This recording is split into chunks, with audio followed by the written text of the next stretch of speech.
Hello everyone, welcome to all of you and welcome to GS competition classes। चलिए सब लोग आ जाइए, class start हो गई है। और जो चैनल में नए हैं वो चैनल को सब्सक्राइब करें, बेल आइकन को दबाएं ताकि जितनी भी नई वीडियो हैं उनका नोटिफिकेशन उन तक पहुंच सके। और चैनल को लाइक, सब्सक्राइब एंड शेयर करें। चलिए सब लोग जल्दी जल्दी शेयर कर दीजिए और जल्दी से आ जाइए, क्लास स्टार्ट हो गई है।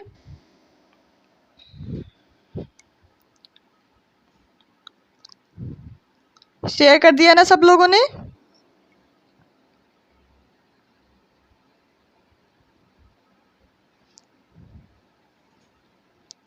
चलिए, आई होप शेयर कर दिया होगा। चलो अब लोग आने लगे हैं। जितने भी स्टूडेंट्स हैं सब लोग आ जाइए, क्लास स्टार्ट हो गई है। तो चलिए अब देरी ना करते हुए हम लोग क्लास को स्टार्ट करेंगे। तो कल तक हम लोगों ने कहाँ तक पढ़ा था? कल तक हम लोग पढ़े थे यहाँ तक, यूज ऑफ ऑब्जेक्टिव केस। अब हम लोग क्या पढ़ेंगे? केस पढ़ेंगे। ठीक है, क्या पढ़ेंगे? केस ऑफ पर्सनल प्रोनाउन के बारे में पढ़ेंगे। कल तक हम लोग प्रोनाउन भी जान चुके थे, उनके काइंड्स भी जान चुके थे और कुछ रूल्स फॉलो किए थे किसके? पर्सनल प्रोनाउन के। अभी हम जारी रखेंगे पर्सनल प्रोनाउन के और भी रूल्स, ताकि आप लोगों को जितनी भी बातें हैं सारी बातें क्लियर हो जाएं, जितने भी रूल्स हैं सारी चीज़ें क्लियर हो जाएं, ताकि आपको कंपटीशन में कोई प्रॉब्लम उठाना ना पड़े।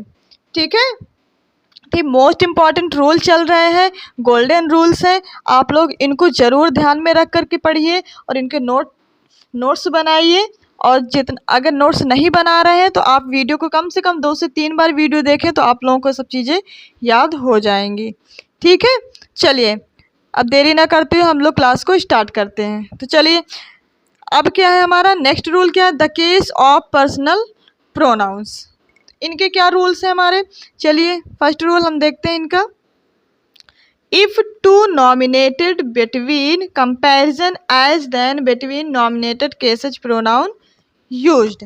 कह रहा है कि अगर दो लोगों में कंपैरिजन हो रहा है या तुलना हो रही है, ठीक है, as than between nominative case pronoun used. अगर देखो, कह रहा है कि अगर सब्जेक्ट हमारा क्या है, किससे तुलना हो रही है? अगर नॉमिनेटेड मतलब कि अगर सब्जेक्टिव से तुलना हो रही, तो हमारा जो नॉमिनेटिव जो प्रोनाउन यूज होगा द एज और देन के बाद, वो भी कौन सा प्रोनाउन यूज होगा?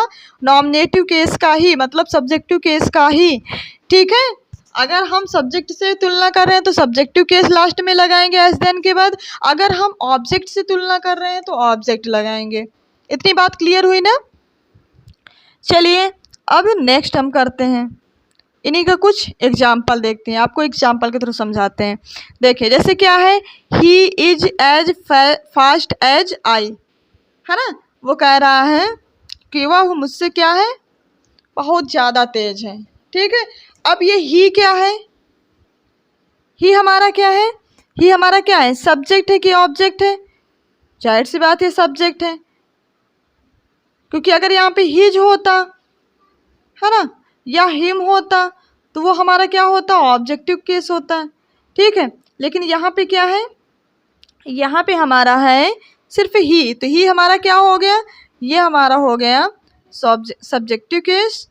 ठीक है, तो अब हम सब्जेक्टिव केस से तुलना कर रहे हैं, मतलब नॉमिनेटिव केस से तुलना कर रहे हैं। तो हमारा जो उन्होंने क्या कहा था, एज या देन के बाद क्या लगाना है? नॉमिनेटिव केस ही यूज होगा। तो नॉमिनेटिव केस क्या है? ही।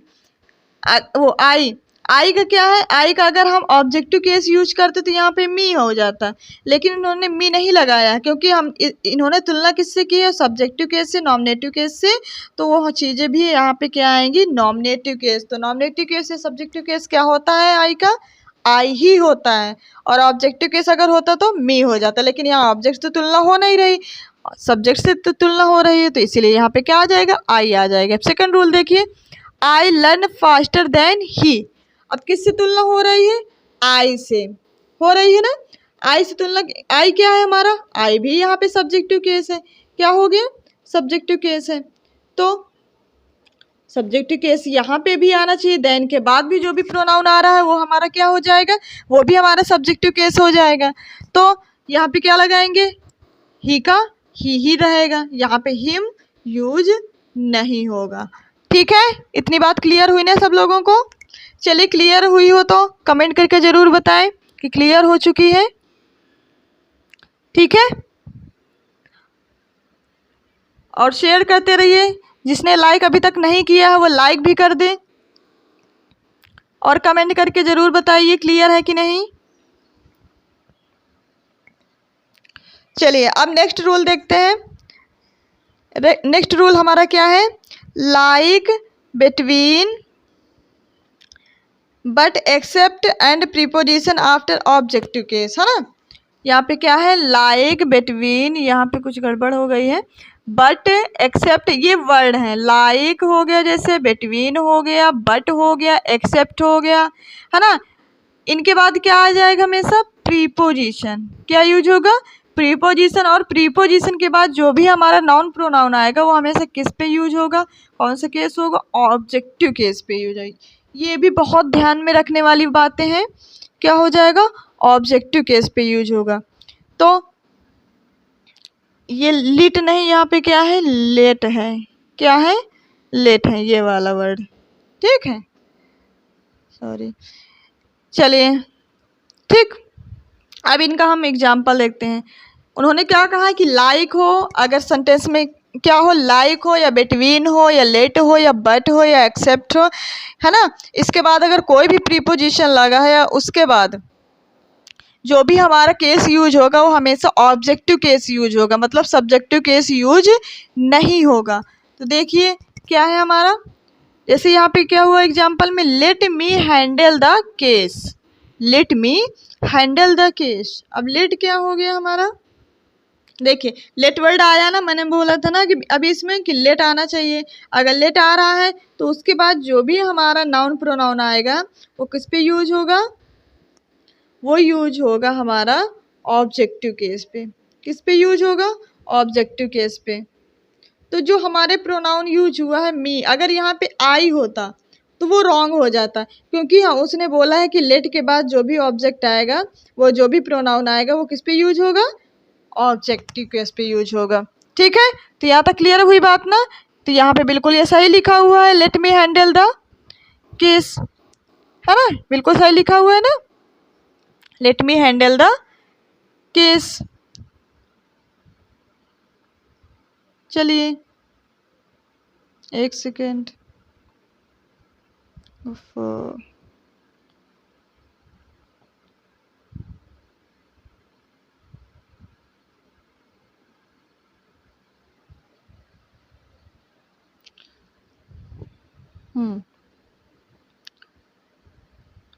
एक मिनट, बैक हो गया था यहाँ पे।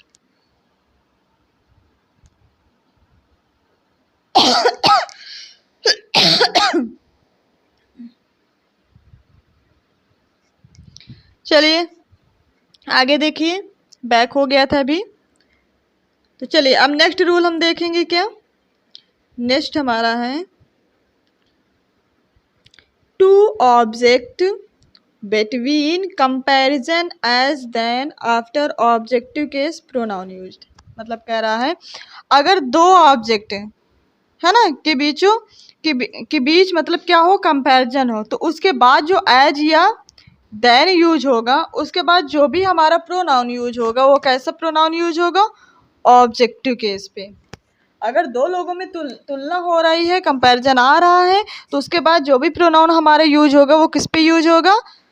ऑब्जेक्टिव केस पे। चलिए एग्जांपल देखते हैं इसका। ये हमारे सारे रूल जितने भी हम आपको दे रहे हैं बहुत इंपॉर्टेंट रूल है।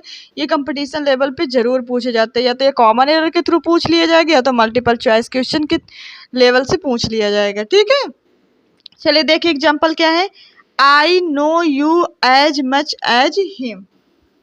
I know you as much as him. ठीक है, क्या कह रहा है कि मैं तुम्हें जानता हूँ, है ना, कि तुम उससे क्या हो? बेटर हो, मतलब उससे तुम ठीक हो। अब देखिए यहाँ पे क्या ऑब्जेक्ट से तुलना हो रही है ना, दो ऑब्जेक्ट से तुलना हो रही है। देखिए यू की तुलना किससे हो रही है? इससे हो रही है। ठीक है, तो ये हमारा क्या है? यू, यहाँ पे यू, ये हमारा यू है ऑब्जेक्ट।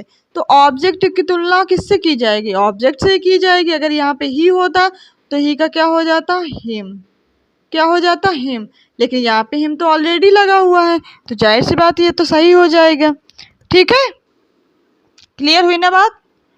चलिए बताते जाइए आप लोग कि क्लियर है ना, कमेंट करके ज़रूर बताएं। नेक्स्ट देखिए example, he is a beautiful car. He is a beautiful car, वह एक बहुत सुंदर कार है। तो इसमें तो कोई कंपैरिजन है नहीं, है तो सिर्फ साधारण सा वाक्य है। चलिए नेक्स्ट देखिए, अब इसमें नोट क्या दे दिए गए हैं? As than plus the case कैसा यूज हो सकता है? सब्जेक्टिव और ऑब्जेक्टिव। मतलब एज देन के बाद जो आने वाले जो केस होते हैं, प्रोनाउंस होते हैं, वो या तो सब्जेक्टिव पे यूज हो सकते हैं या फिर ऑब्जेक्टिव, अभी जो मैं पिछले रूल्स में बता चुकी हूँ। ठीक है, पिछले 2 रूल्स मैंने यही इसी के लिए हैं। तो चलिए इसके कुछ एग्जाम्पल देख लेते हैं। एग्जाम्पल क्या है? जैसे Varun is as handsome as me, है ना। अब यहाँ पे देखिए, वरुण की तुलना किससे हो रही है? वरुण क्या है? सब्जेक्ट है। तो सब्जेक्ट की तुलना क्या होना चाहिए? सब्जेक्ट से ही होना चाहिए। लेकिन यहाँ पे मी क्या है? मी क्या है? हमारा ऑब्जेक्ट है। रॉन्ग हो गया ना, इसी की वजह से इन्होंने इसको बता दिया कि भाई ये तो रॉन्ग है। तो यहाँ पे मी की जगह क्या हो जाएगा? मी की जगह हो जाएगा आई। क्या हो जाएगा? आई हो जाएगा, क्योंकि हमारा ये कंपैरिजन किससे हो रहा है? कंपैरिजन हमारा सब्जेक्टिव केस से हो रहा है। ठीक है, तो यहाँ पे भी सब्जेक्टिव केस आएगा, क्योंकि कंपैरिजन हम मतलब कि ऑब्जेक्ट उसमें सब्जेक्ट के बीच कर रहे हैं। तो सब्जेक्टिव तरीके यूज हो गया ना एक। चलिए अब नेक्स्ट देखिए, नेक्स्ट है हमारा, देखिए जैसे इसमें आंसर भी दिया गया है, रिमूव मी प्लेस ऑफ आई। मतलब मी को रिमूव करिए, उसकी जगह हम क्या लगाइए? आई यूज करिए। बिल्कुल सही है। अब जैसे क्या दे दिया गया example, I like you more than C, है ना। अब किसकी तुलना हो रही है भैया? अब तो यहाँ पे हो जाएगी ऑब्जेक्ट की। ऑब्जेक्ट की तुलना ऑब्जेक्ट से होनी चाहिए, तो यहाँ पे क्या आया है? शी। ये तो सब्जेक्ट है, ये भी रॉन्ग हो जाएगा। तो यहाँ पे क्या आना चाहिए? शी का क्या हो जाता है? ऑब्जेक्ट हर हो जाता है। क्या हो जाता है? हर हो जाता है। तो यहाँ पे क्या हो जाएगा? हर। अगर हर होता तो यहाँ पे बिल्कुल ये सही होता है। ठीक है, अब जो हमारा नेक्स्ट रूल है, यहाँ तक क्लियर हुई बात ना? अगर क्लियर हो गई हो तो आप लोग कमेंट करके जरूर बताएं। नेक्स्ट रूल हमारा क्या है? Order of pronoun. अब प्रोनाउन को हम कैसे ऑर्डर में यूज कर सकते हैं, कैसे ऑर्डर में लिख सकते हैं, कैसे ऑर्डर में रख सकते हैं। ठीक है, चलिए देखते हैं। The order of pronoun depends, pronouns नहीं होगा यहाँ पे, प्रोनाउंस ये वाला होगा। The order of pronouns depends on the sentence, है ना, whether it is an accusation और प्रेज। मतलब कह रहा है कि जो ऑर्डर ऑफ प्रोनाउन सेंटेंस होते हैं वो क्या डिपेंड करते हैं? सेंटेंस के अकॉर्डिंग हम यूज करते हैं।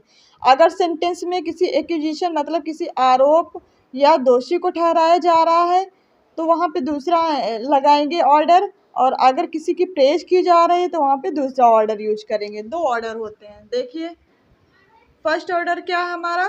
फर्स्ट ऑर्डर होता है हमारा 2, 3, 1 वाला। क्या होता है? 2, देखो 2 हमारा क्या है? 2 का मतलब हो गया सेकेंड पर्सन। क्या मतलब हो गया? सेकेंड पर्सन ही हो गया। और थर्ड का मतलब क्या हो गया? थर्ड पर्सन हो गया। ठीक है, और फर्स्ट का मतलब क्या हो गया? फर्स्ट पर्सन हो गया। इतने में समझ में आई बात ना? तो सेकंड पर्सन में क्या आता है? हमेशा प्रोनाउन यू आता है। थर्ड पर्सन में प्रोनाउन क्या आता है? ही, शी, इट आता है। और फर्स्ट पर्सन में प्रोनाउन क्या आता है? आई आता है। तो तीनों क्या हो गए? 2, 3, 1। ये जब भी ये वाला ऑर्डर यूज होगा, जब भी ये वाला ऑर्डर यूज होगा तो ये किसके लिए यूज होगा? हमेशा जब कोई चीज़ की मतलब क्या हो जाएगी, मतलब बड़ाई की जाएगी, प्रेज की जाएगी, मतलब प्रशंसा की जाएगी किसी को, तो उसके बारे में हम क्या यूज करेंगे? 2, 3, 1। मतलब 3 पर्सन होंगे और 3 पर्सन को हम कैसे हैंडल करेंगे? पहले 2 लिखेंगे, फिर 3 लिखेंगे, फिर 1 लिखेंगे। इसका फॉर एग्जाम्पल देखिए, इसका एग्जाम्पल हमारा है you, he and I shell study for the exams. अब देखिए उन्होंने क्या कहा कि you, he and I shell study for the exams, मतलब एग्जाम्स के लिए हमें, हाँ, तुमको, हमको और मुझे क्या करना होगा, पढ़ना होगा। ठीक है, तो यहाँ पे देखिए यू क्या आया, टू। यहाँ पे कोई किसी के दोषी नहीं ठहरा रहे, यहाँ पे सबको एक सलाह दी जा रही है, एक टेस्ट किया जा रहा है, एक फोकस दिया जा रहा है।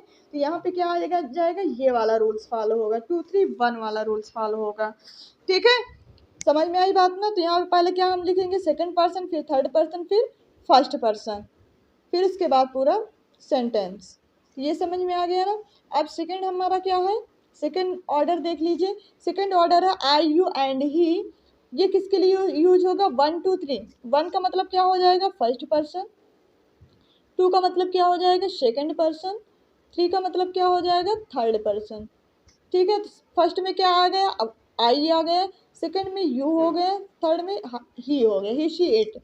ठीक है, ये तीनों हमारा जो हमारा ये ऑर्डर है, ये ऑर्डर कहाँ पे चलेगी, ये हमारा ऑर्डर चलेगा एक्यूजेशन और नेगेटिव सेंटेंस में। मतलब जो सेंटेंस हमारा नेगेटिव चीज यूज कर रहा हो या किसी को दोषी ठहरा रहा हो, ठीक है, उस सेंटेंस में हम क्या यूज करेंगे, 1 2 3 का ऑर्डर प्रोनाउंस का यूज करेंगे। देखिए जैसे फॉर एग्जाम्पल क्या है, I you and he have made a blender.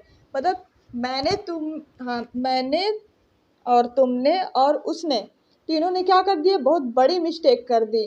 ठीक है, तो ये क्या हो गई, देखिए अब मिस्टेक, ये नेगेटिव पॉइंट है ना, ब्लेंडर क्या है, ब्लेंडर हमारा नेगेटिव पॉइंट पे यूज हो गया।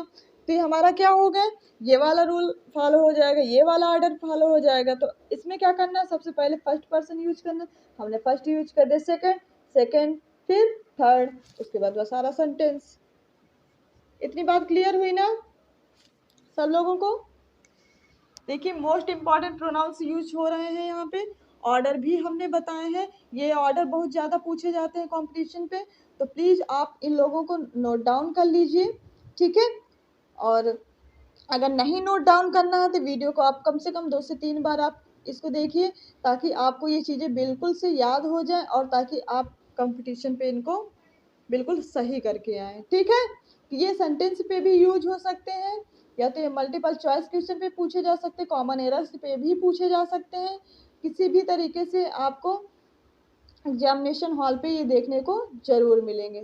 ठीक है, तो चलिए अब हम लोग क्लास को ओवर करते हैं, और आप लोग ज़्यादा से ज़्यादा शेयर करिए, लाइक करिए, कमेंट करिए और हमारे चैनल को सब्सक्राइब करिए। ठीक है, नेक्स्ट पार्ट हम नेक्स्ट डे देखेंगे। Thank you so much.